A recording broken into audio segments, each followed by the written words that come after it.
Hey guys, welcome back Okay to guys, another so I'm going to video try to do my tutorial best lesson from the Apex Predator Billiards fitting Training in Club. this My time. name is Apex Linear. I am your professional, or I should say aspiring professional pool player, and of course your local pool instructor. Now of course in today's video, which is a part 2 to a previous upload that I had done on the channel regarding this sort of drill, I gave you some pointers, tips, advice about how to run the drill, but in particular I gave you some advice as it relates to proper fundamentals, proper training technique, learning how to be a student of your game and a student of the game. So of course a link will be left in the description box below, and of course right here in the cards for you where you can check that video out. So in this video now we're gonna go a little bit deeper. We're gonna talk a little bit more about pre-shot routine. We're gonna talk a little bit more about having proper fundamentals, having the ability to train with an objective, not getting too agitated or too upset about mistakes made. It's just mainly this aspect of the video, this part 2 here, is going to mainly focus on your ability to become a student of your own game. Now, one of the purpose of this drill is to get the back arm working. This drill can be used for a player who hasn't been to the table for like a couple of months, maybe a year or so. They just get used to just kind of pocketing the object ball, kind of moving the cue ball around a little bit, getting that muscle memory working again. A lot of the times pool is a game that is more, it's physical and mental, more mental when you're competing, but it's a lot physical whenever it is that you are practicing.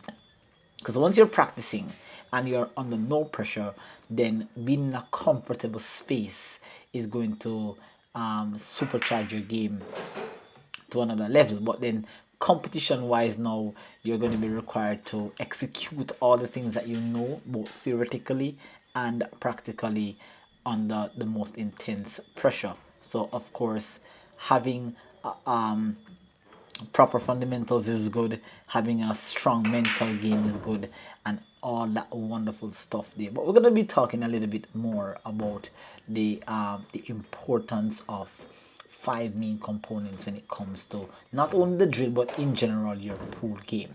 Now, one of the things that I want to talk about first of all is the ability to have a consistent pre-shot routine. Now, if you notice, I'm just naturally just moving around the table. Clearly, you can see that I'm not under any form of pressure. I am very comfortable. I'm in my home, right? I'm doing a drill. I'm not being watched or anything. Well, actually, this was a live video that I was actually doing this on.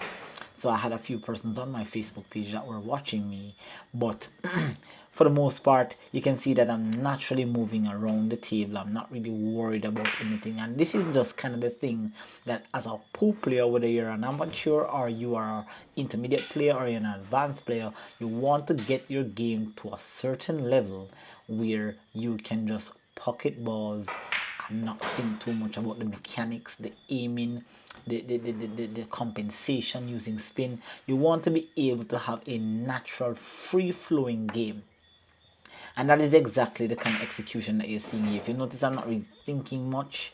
The most that I'm thinking about here is that I'm thinking about not having too much angle on the ball that I'm pocketing, because one of the rules, or one of the set of rules when it comes to this drill, is actually avoiding or preventing the cue ball from touching a rail, preventing the cue ball from actually bumping another ball, and of course you want to keep the cue ball under tremendous control. You want to keep as less angle so that it doesn't drive you in the direction of a object ball or into a rail. Of course, I did the previous video where I was successful in running out the whole entire rack, but I had to bump the balls a few times. So here I'm actually just showing you 2 more very good attempts that I made. Of course, I actually got a little bit irritated in the latter part of this video, which you're going to be seeing, where I actually run the whole entire rack without bumping a rail, and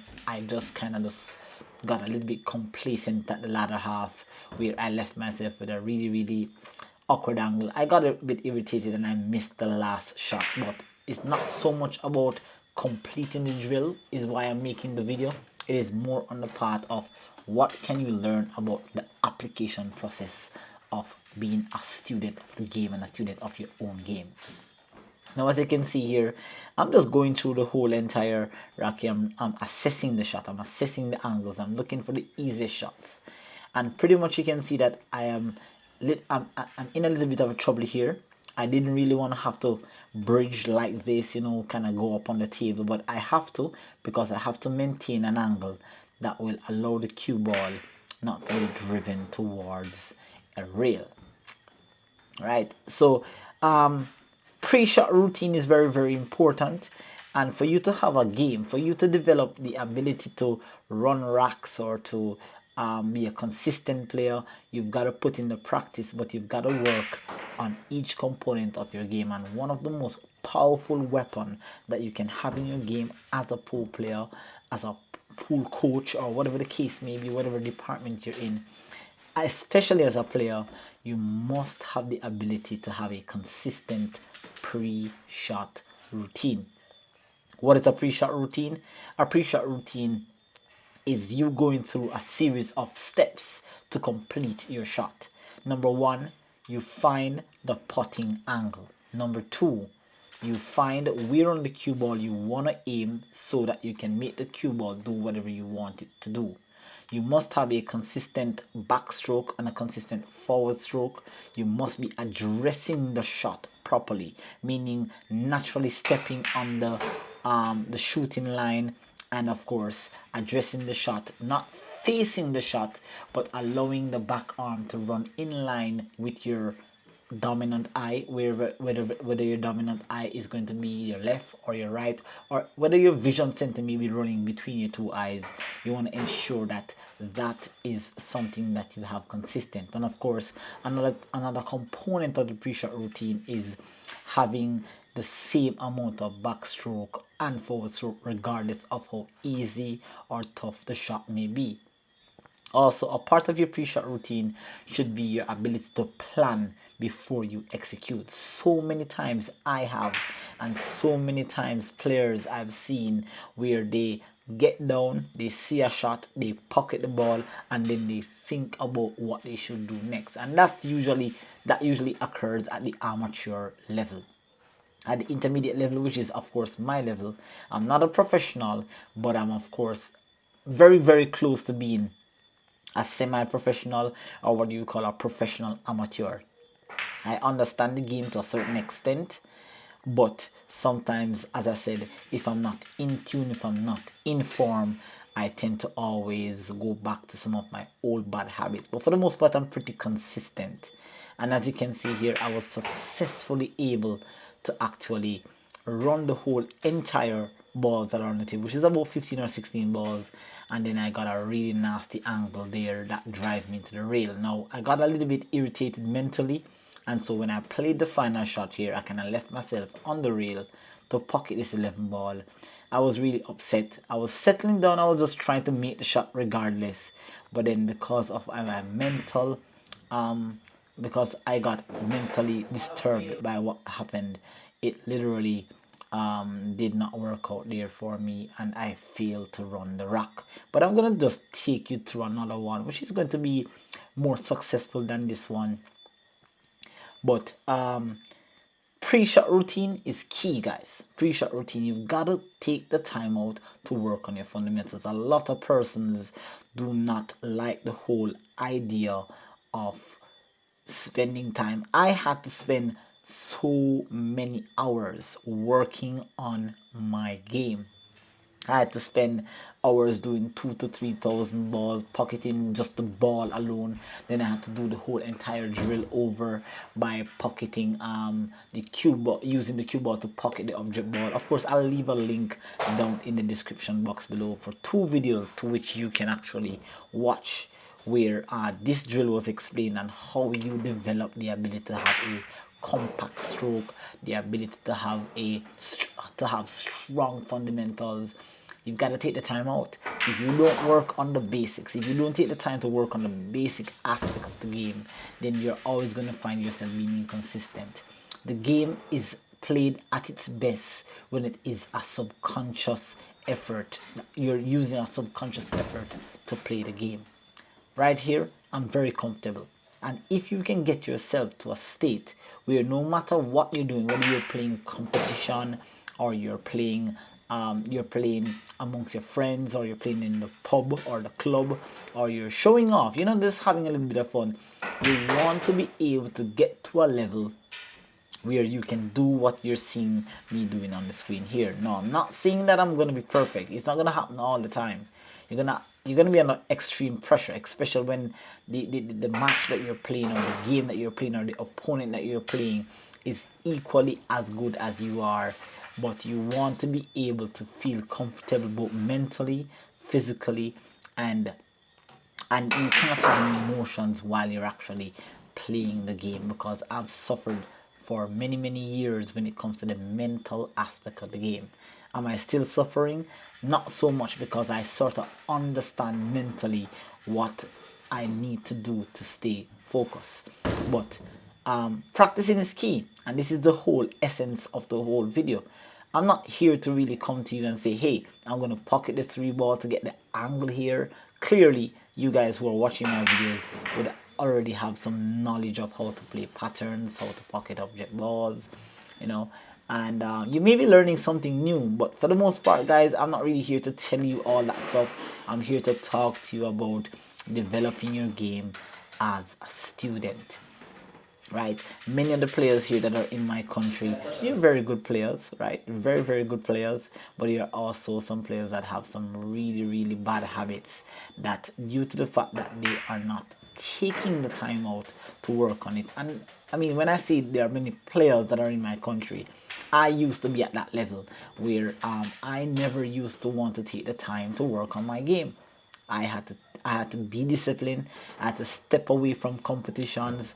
I had to isolate myself, and then I had to just literally tell myself that, hey, if I'm gonna get to the next level, I cannot be doing what my other friends are doing. I'm gonna have to step outside of the box and get it done.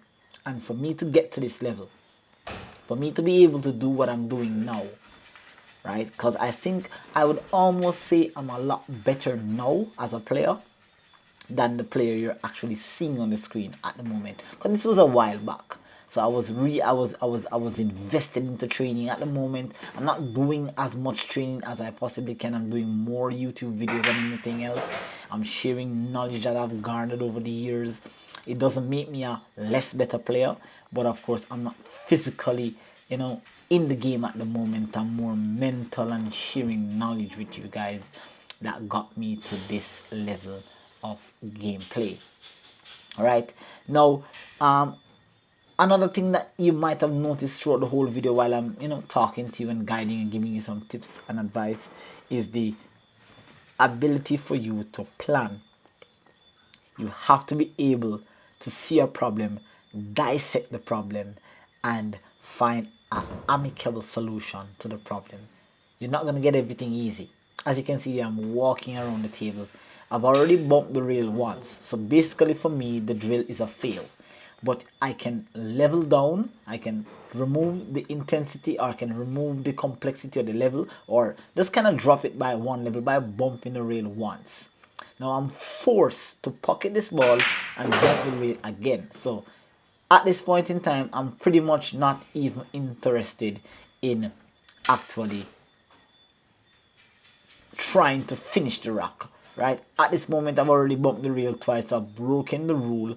All I'm pretty much doing here is just literally just pocketing the rest of the ball and just hoping that not hoping. I just want to pocket the ball and not make a mess anymore. I've already made a mess in terms of bumping the rail twice. But I've had successful attempts. I've run this rock about 2 or 3, maybe 4 or 5, maybe 5 times in a day, in a row, where I haven't touched a rail. But I'm gonna end the video here, guys. Actually, there is another one that I actually did that was pretty good. Let me know in the comments down below if you want to see that video where I was able to actually run the rock successfully without bumping a rail or missing a shot or anything of that sort. Let me know down in the comment section below, and I hope that anything that I say in this video may be of some value to you in some way, shape, or form, let me know let's have a chat in the comment section down below. All right, and do not forget to smash that subscribe button, guys, and turn on your post notification bell.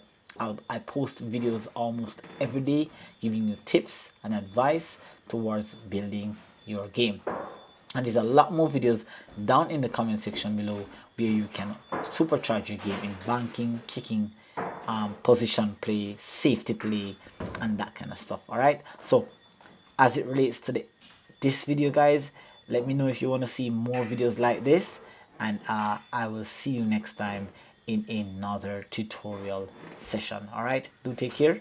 This is Apex Linear, and I'll see you in another upload. Take care.